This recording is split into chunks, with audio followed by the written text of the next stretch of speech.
Rasa Pictures proudly presents The Mentors.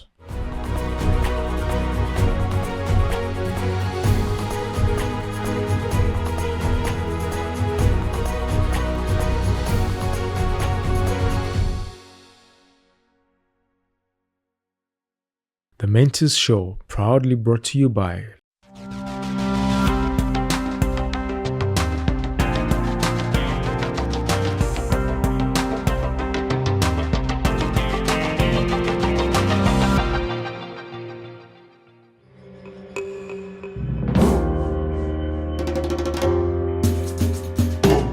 Matata Junior.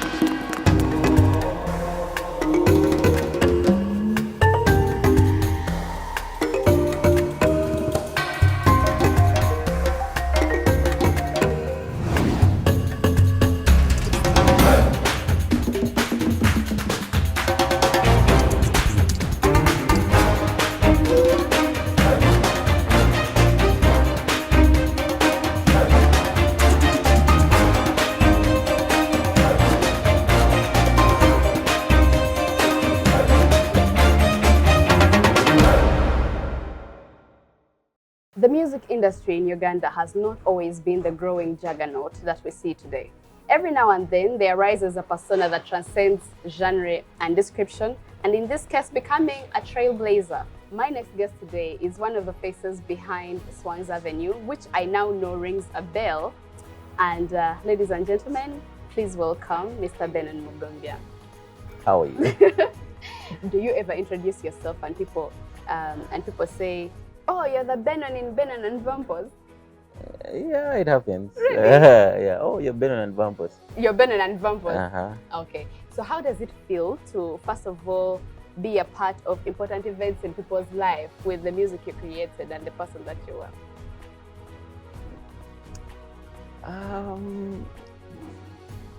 I know this might not sound right, but it's okay. It's normal.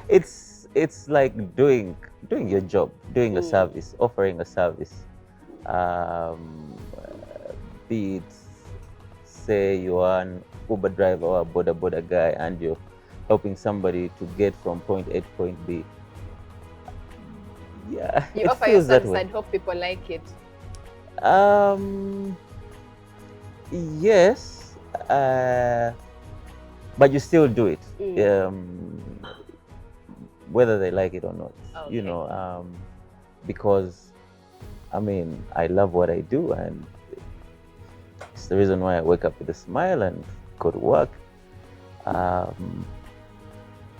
Yeah. Yeah, but Pretty who much are that's you? We would like to know this guy whose products we have lived with for the last over a decade ago. But we would like to know you a little bit more. Who is Benon? Oh man, I usually dread that question. I know. Benon Mugumbya, very simple guy. I'm almost making 40. Very scary. No, seriously. Yeah. This Okay. December I'm making 40. Yeah, I've been around, man. Yeah, I work with Swangz. A musician, producer. I'm now so much into film. I'm passionate about film. Early this year, we released our very first short film, which we are turning into a TV series. Very exciting journey for me. Yeah, pretty much that's it. Is for me, it weird that I feel compelled to ask on behalf of all the other people that enjoyed your music when you were when you were actively singing, why you stopped singing? I still sing in the shower.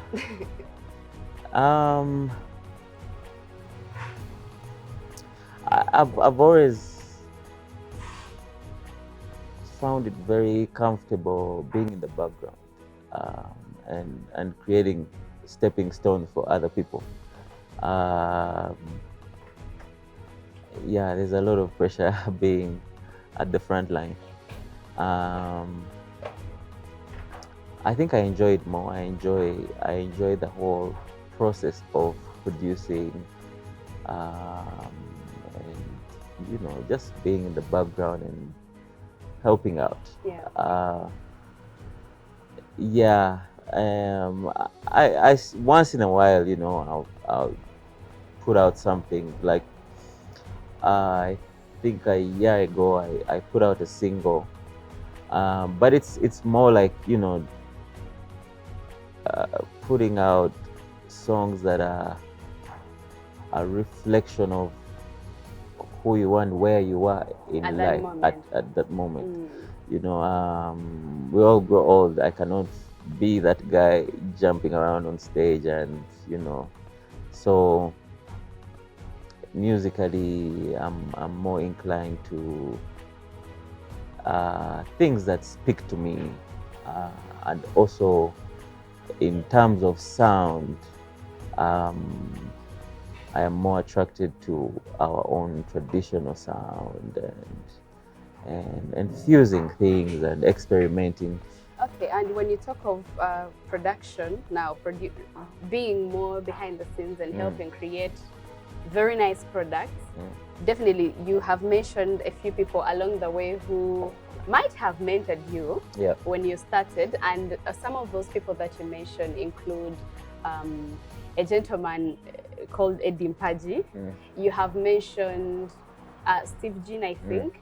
What was that journey like for you when you started producing? How do you decide now, I just want to create for other people?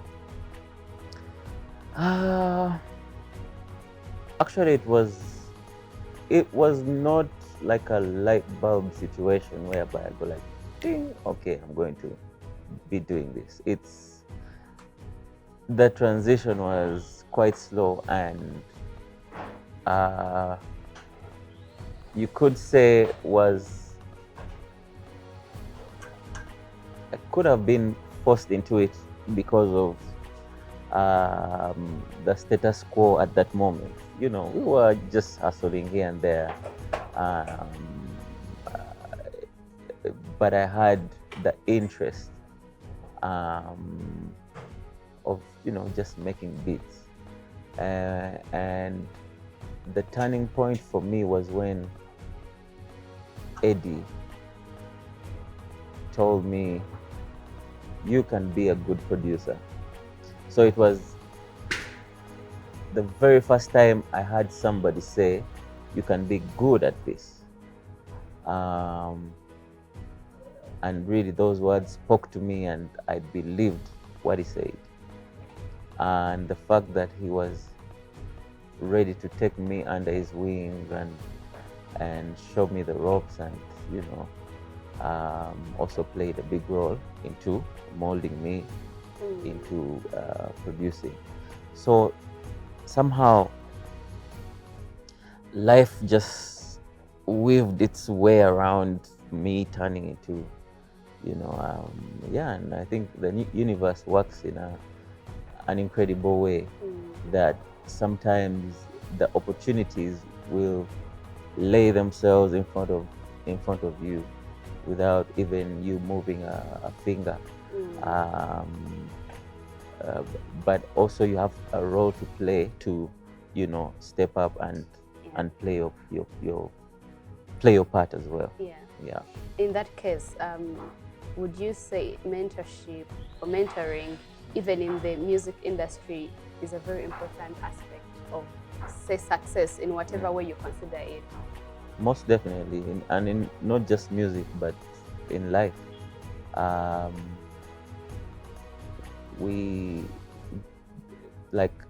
For me now, it has become part of me to always speak words of encouragement to other people out there, young artists, young filmmakers, whoever is, that wants to start out something or try out something.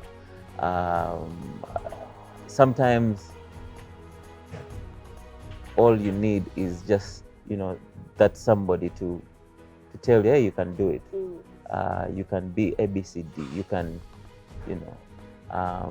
sometimes that's all we need.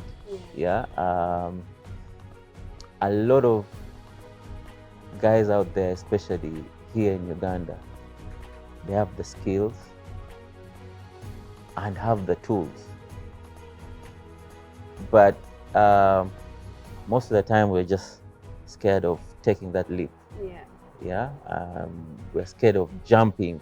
We're scared of We're scared falling of failing. and failing. Yeah. Yet that's the only way you can grow. Yeah, you need to jump, fall, pick yourself up, jump again. You know. Were you feeling these things when Swangz was born in your bedroom? No, luckily enough for me, I was just a young guy enjoying life, doing what I love, doing what I'm passionate about, and just living the moment, you know. So what gave me a lot of push was the support from the artists that I was working with at the time. So that kept me going. But I mean, I didn't even have a plan, no projections, no nothing. Just So it was just a wake passion up, project. yeah, wake up, do music, have a good time, go out, hear the music being played in the clubs. Get Yeah, satisfied, yeah, feel happy. very satisfying. But where are the returns in this? Are you earning money? Does it make financial sense for you at that time? No. It was not. I was actually struggling to even pay rent. At the time, the conversation of charging artists was very difficult for me. I'm not good with money and all those financial decisions and stuff like that. But thank God I partnered with somebody who was very good at the things that I was not good at. Yeah. So that helped propel Swangz to where it is right now. And definitely, Swangz Avenue right now is arguably the biggest and most renowned production house. That is what I'm told, and unless you want to dispute that fact. I can't call it a fact unless you want to dispute what I have been told. I don't know, we try. Yeah, but if Uganda now, it's like the creative industry has now picked up. You can tell we have people doing YouTube, we have makeup artists. The industry is buzzing. Yeah. But most of us probably struggle with turning our creativity into finances, into money. Because you could love something, you could have a passion project, but for how long? Yeah. Until reality comes knocking. So what would you tell us, because I am part of that industry, certain things we should look out for or consider? Honestly speaking, it's still a struggle. I cannot sit here and tell you that we've cracked it. It's still a very big challenge, putting a price tag to a lot of what we do. And a lot of people take advantage because, we love what we do. Yeah. I keep telling some guys that back in the days, we used to pay to perform. No way. Yeah. I mean, It was very, very common. I probably wasn't born yet. Yeah. Yeah, we used to do that. I mean, because you loved it. Yeah, so you much. want to entertain, you want to rock the crowd. You find yourself going to the MC, no. And then, they give you your 1-2 minutes of fame, and you're like, yeah, you sleep a happy man. Yeah. So that is not going to go away real soon. But what we've done, we've tried to research how other people do it. And also a lot of people in the positions of power or positions that make certain decisions, say in the corporate world, guys that can make innovative, bold decisions that, okay, you know what, I think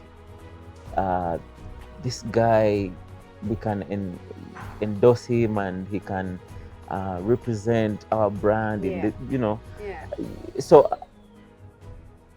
some of that we are beginning to see, and also structures. There are a lot of structures that have not been in place. Say, for example, collecting loyalties for artists.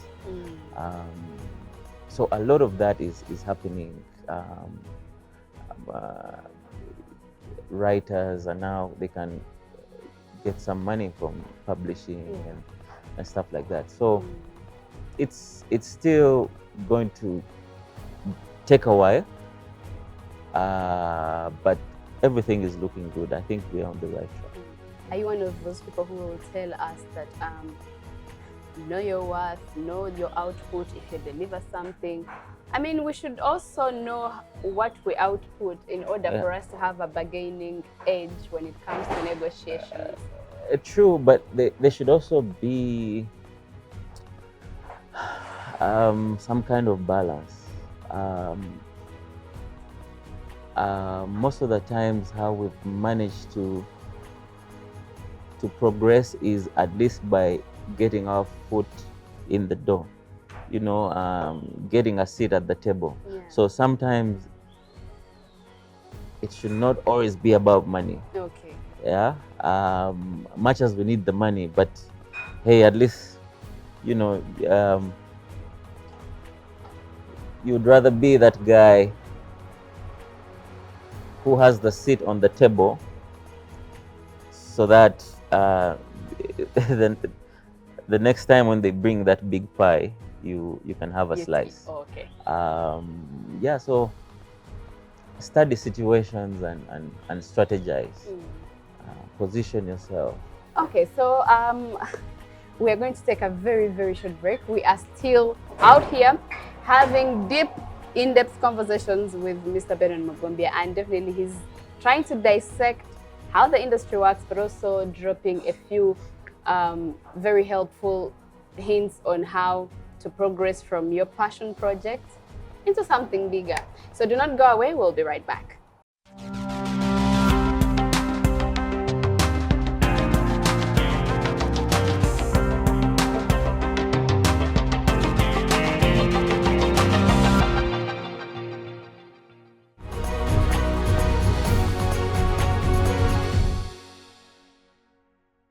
We appreciate that you're still watching The Mentors, and in today's episode, I sit down with Benon Mugumbya. I could say he's a trailblazer in the music industry, but also in the creative industry, because with what he's doing with Swangz Avenue and all those artists that happened before Swangz, I think we could all agree that there's been outstanding change so far, and it's almost palpable.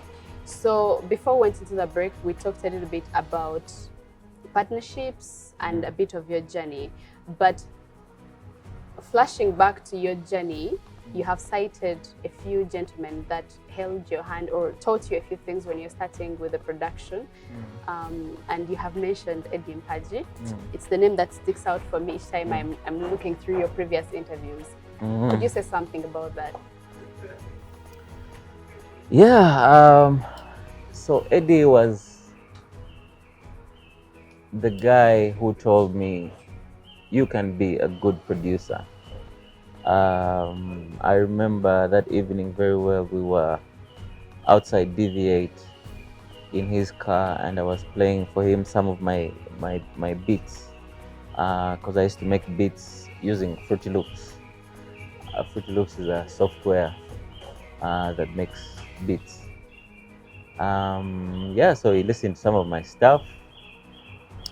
I had self-taught myself, and it's like, hey, you can be a good producer. If you're interested, you can come to my studio, and I teach you a lot more. At the time, he had just set up a big studio in Machinge called Good Enough.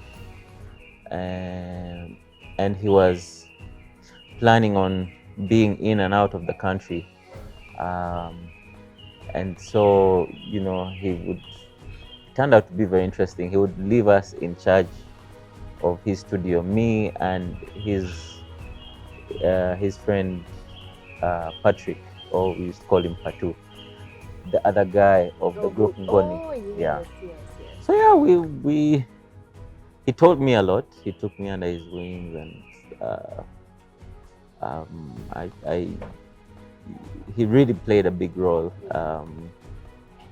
The fact that he told me those words, you can be a good producer. Sometimes that's all we need.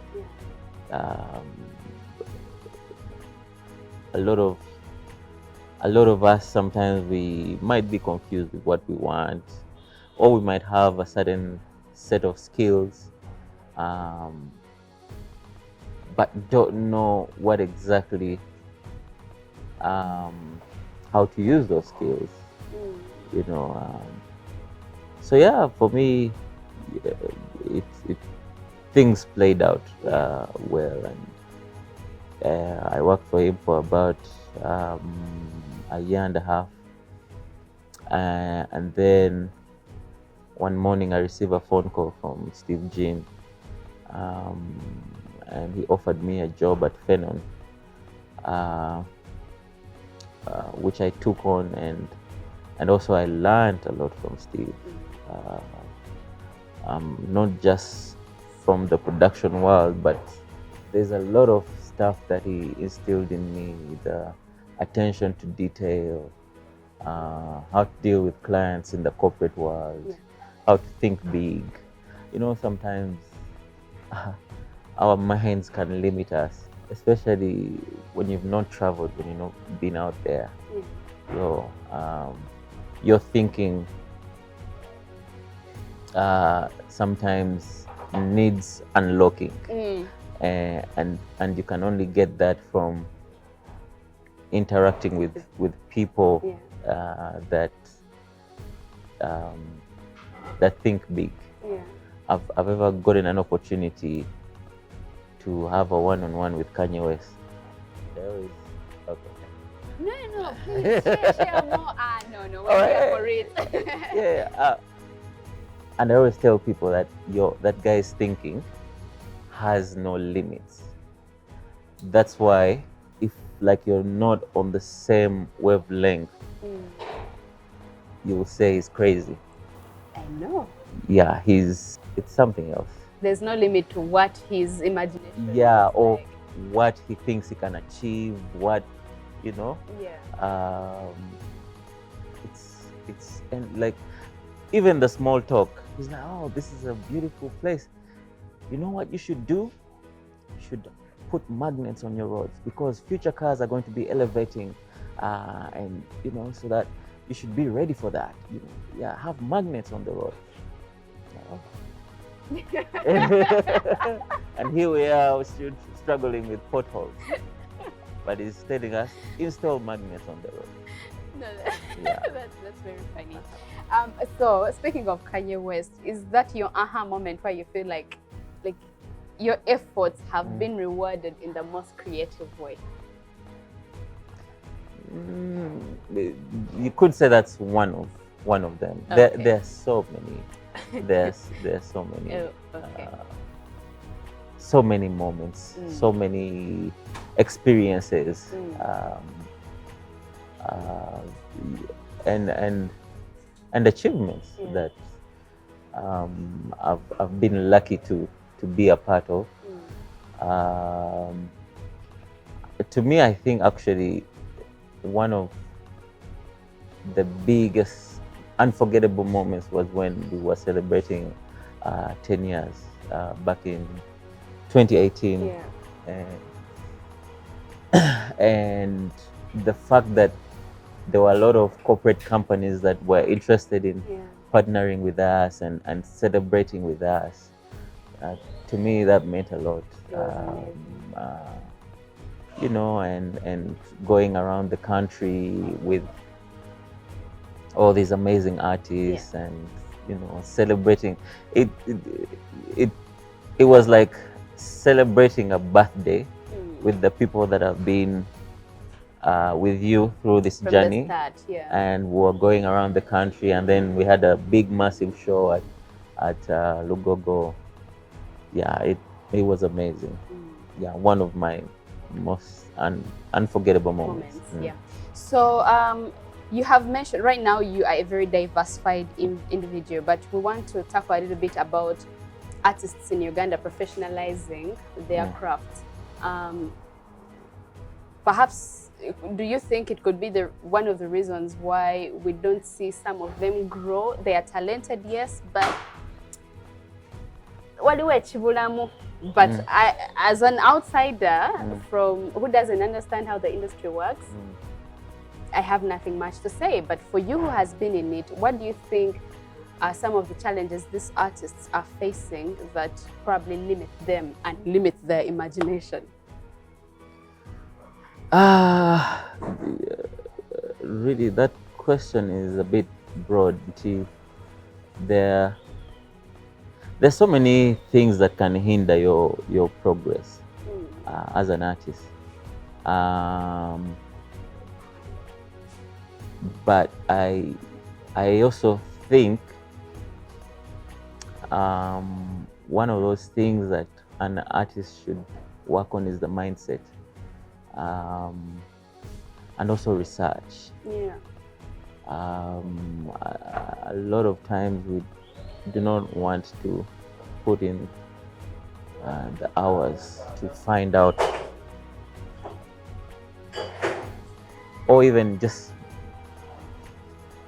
learning and improving and mastering our craft. Yeah. We get too comfortable, and in the end, you end up just being stagnant. Yeah, yeah. But somebody with the right mindset, I always give an example of Eddie Kenzo. You know, we've all heard his story, this guy from the street, but just interacting with him, you get this understanding why he is where he is. He does not think small. And this is from way back.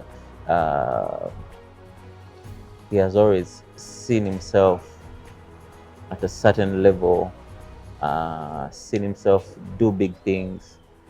You know, he was that kind of guy with a big talk, even when he did not look the part. Most of us could have laughed at him if he had spoken. Yeah.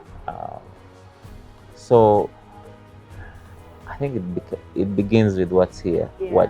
What is it that you want? Yeah. And are you doing something about it? You and your partner have together with collaborations from all the other key players that have made Swangz what it is.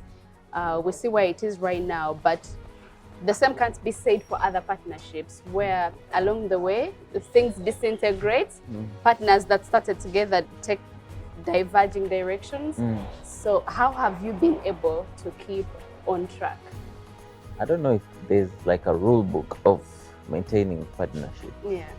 I think it all comes down from what we call Ubuntu. Ubuntu Gulam.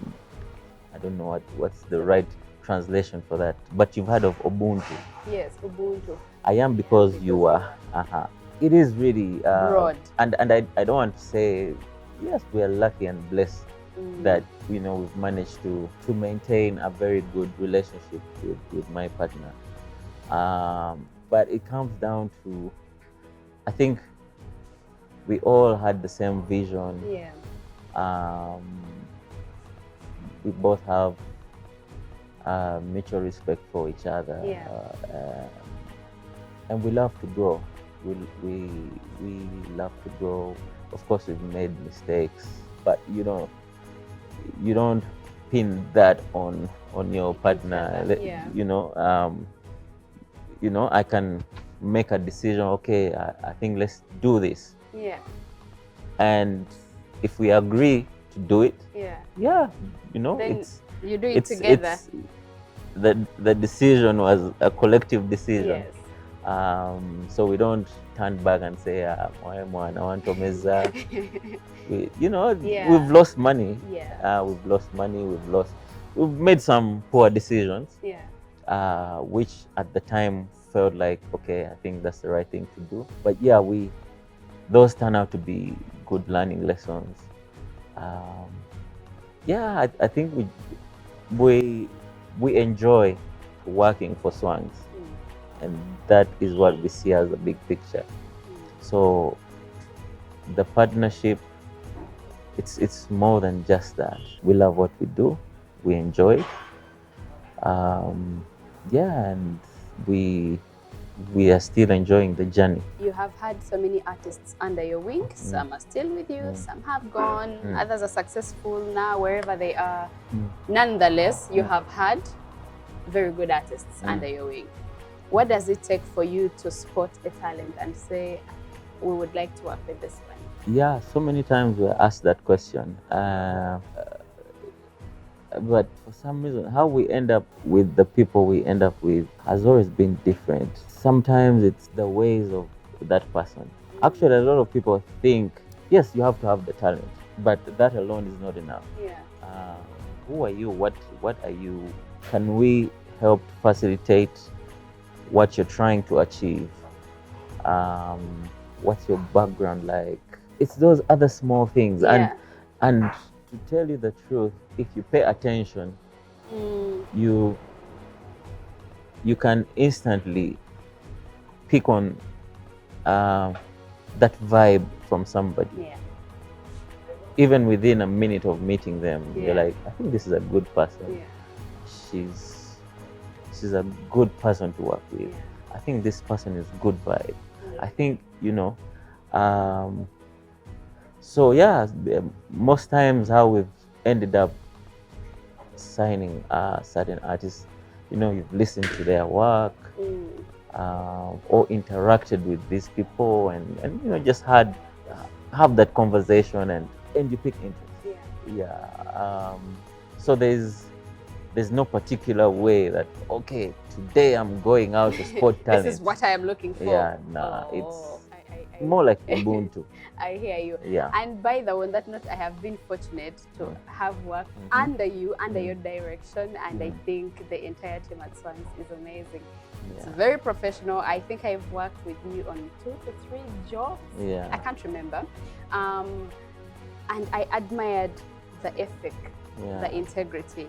And if there is anything you can say to all the startups, already existing businesses, whoever that is watching right now about the importance of professionalism, of ethics, and good behavior. Those small things will always get you the next job. The word will get around that, hey, I think these guys will be able to pull this off. These guys will do an amazing job. These guys will make sure they deliver. I mean, a lot of us can, let's say, get a camera and take a good shot of, but it's those other things that that can make you get the next job. So it's always very important to be disciplined, show up on time, and try and go the extra mile to, the saying, client is king. Always make sure that he feels that way 24/7. Pick up the phone, respond to emails in time. Those small things make a big difference. Yeah. Okay, and any parting remarks that you might have? Well, thank you for having me. Thank you for sharing this moment. Whoever is watching out there, figure out what you want and do something about it. Be a doer. Don't go like, oh, I want to be an artist, and that's all you're saying. You're not doing something about it. Always do something every day that will make you better in your craft. Whether you're doing some research, I spend most of my time on YouTube. I watch a lot of tutorials. So there's lots of information out there that can make you better. There have been instances where creatives or artists have this notion of they don't want to share the information or the knowledge that they have or their craft, because there's a notion that if I share with you, as opposed to learning and lifting each other up, you'll grow better than me and then maybe take all the gigs, blah, blah, blah, blah, blah, blah, blah. What would you have to say about that as a professional in this industry? And encourage artists to drop that very fake. I think art is art, really. We are all very, very different. There's a time I was talking to a class of interns at the studio, and I gave them an example. If we all got the same samples, we use, let's say, drum samples to create beats. If we all had the same tools, there's no way we can create the same output, the same beats, the same music, the same. So we are all very different. So by me sharing what I know, it actually makes me better. First, it makes me remember or memorize what I already know. Yeah. But also, in a way, it will open up to the person I'm sharing with, for them to share with me. And it's a good thing, at least in the audio production world, as you know, a lot of producers have great, amazing relationships. We share, say, like software plugins, and you know, at times I might hear something and I call up a particular producer. I'm like, hey, man, how did you do this? You know, I'm hearing an effect on the vocal, and people are very. And they share? Yeah, they always want to. Say, for example, if somebody learned a new trick, I mean, we have a lot of WhatsApp groups where guys are very active, and they share all this information. Plus, also, that information is already out there. You just need to know what you're looking for. Yeah, it's there. But from my point of view, I've not experienced it, and it. I mean, you're just being a fool by not wanting to share, because you won't be able to grow.